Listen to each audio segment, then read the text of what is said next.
Hello everyone, how is everyone doing?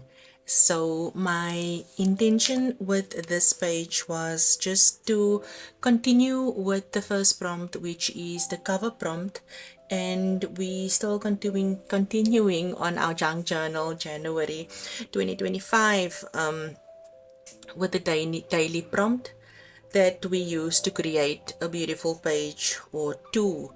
So what you see me doing in the next video is just literally taking some scraps that I have and also some papers that I have from the kit and me just going about being creative. Your page does not have to be exactly like mine, but I do this so that you can feel inspired to create something of your own. Where you feel a page is a little bit wobbly or too weak or too thin, you are welcome to put the piece of cardstock on there as you see, like I have done. Where you feel a spine needs to be reinforced, you can see there that I'm busy reinforcing the spine, and then I literally just go on using what I have from the kit and create this beautiful second page for the junk journal January.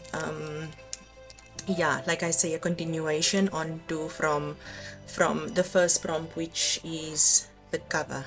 So enjoy the rest of the video, and I really hope that you feel inspired to start on this journey.